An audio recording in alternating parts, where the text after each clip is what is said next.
searching every face that I see, looking for my darling big city. Ladies and gentlemen, I give to you Ernest Tubb's 1956 Flxible tour bus.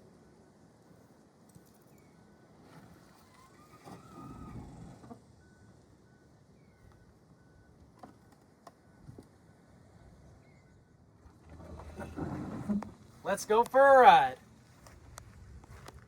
This is one of many tour buses that E.T. had in his crew. Let's have a look.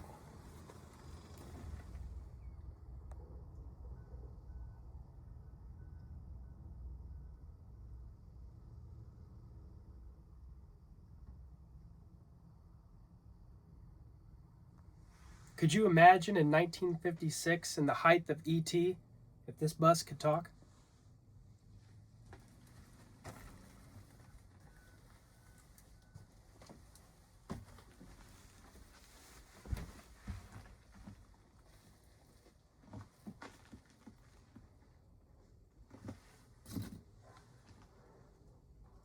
He was a gambling man, right here.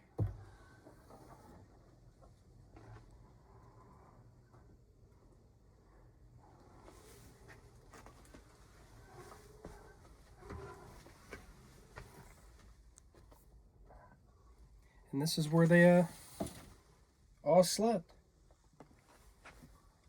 All crammed into little bunks. I guess that's E.T.'s toilet. and a shower too.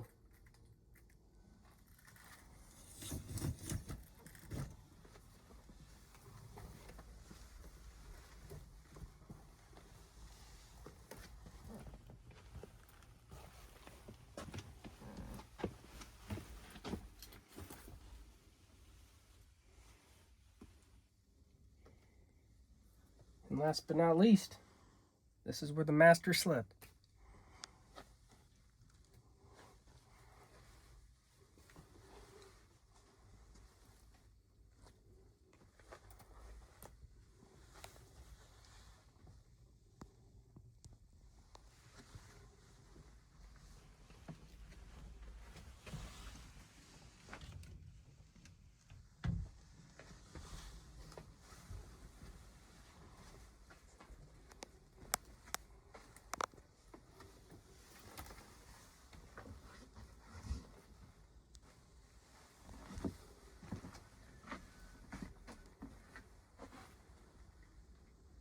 Ladies and gentlemen, this was, whoa.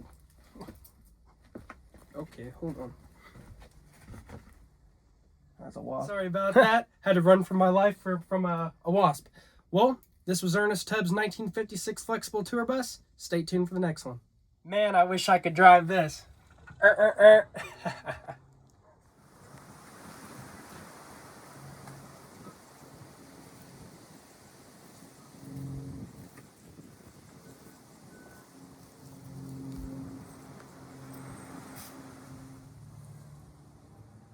After Ernest Tubb got rid of it, many other bands, just like WJC, acquired the bus and they modded it to their specifications.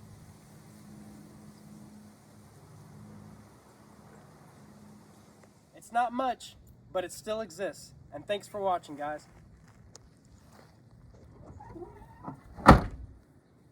Hey, Jack, you were saying what a compassionate, kind man Ernest Tubb was. He kicked you off the bus one night. That was the other Ernest. Oh, you and Cal Smith, right? Yeah, Cal and I both got off the same night. What had you done? By request. By request, yeah. No, and also there's something great come out of that. Ernest had those times. I don't know, it was certain cities we'd go to that he had to get in the bottle. I don't know whether it was bad memories or whatever it was, but we could tell on it because we went to Washington, D.C., he was on one.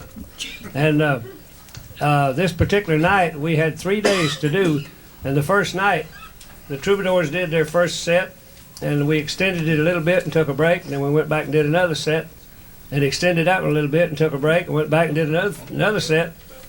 And so Jack Drake said, well, boys, it's over. Let's go back home. So we got in the bus going back to the house, and Cal Smith had had an altercation with Ernest on the bus before we pulled out. I never did know what it was about because I was loading my drums up. But I heard Cal say, son, you don't slap me. I ain't gonna go for that. And so he got in the car with somebody else and went to the airport. And so we were riding down through Virginia, and Ernest come up and sat down beside me and on the outside seat where I couldn't get out. And he said, son, I want to talk to you about your problems. And I did have a lot of problems. I had wife problems, I had money problems, and I had kid problems and everything else. But being on the road 300 days a year and trying to support a family back home and put kids through school is a little tough.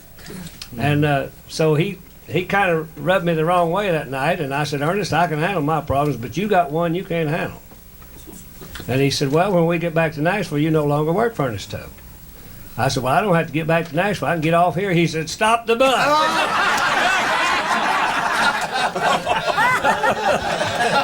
So I got off of the bus, and it was a 2-lane highway down through Virginia, and I started walking. I still had on my rhinestone suit. The brown ones with the red in it, and the bell bottoms and the white boots and all that.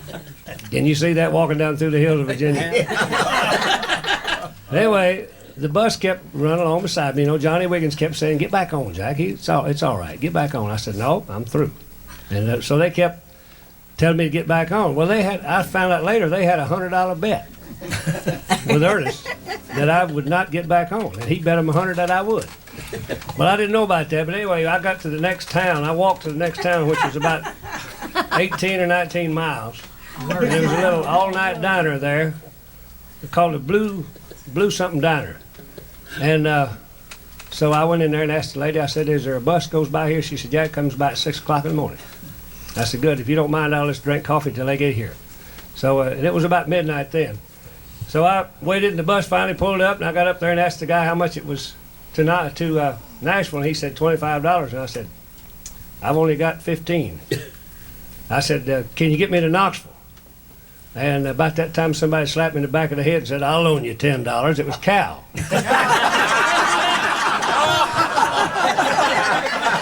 He's got on the bus back in D.C. I got on down in Virginia. So we made our plans all the way back to Nashville. We talked about what we was going to do. No way would we ever go back to Ernest. You know, we was going to go out on our own and all that. And we swore to each other we wouldn't go back. Well, we got to Nashville. He called us and said, come down, and we told him we wasn't going to go back. Anyway, he said, well, just come down, we'll talk about it. Do the Opry with me and we'll talk about it.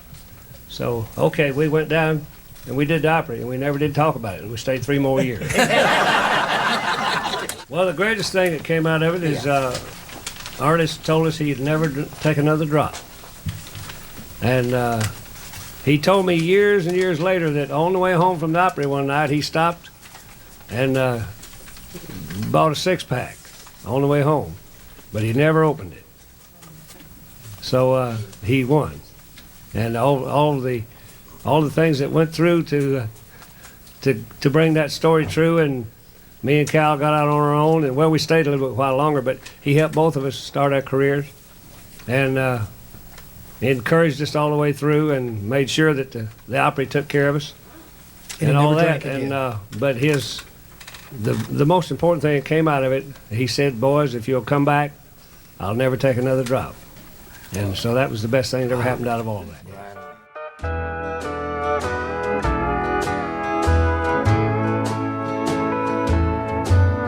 When we dance together, my world's in disguise. It's a fairyland tale that's come true. And when you look at me with those stars in your eyes, I could waltz across Texas with you. Waltz across Texas with you in my arms. Waltz waltz across Texas with you. Like a storybook ending, I'm lost in your charms, and I could waltz across Texas with you. Oh, buddy, now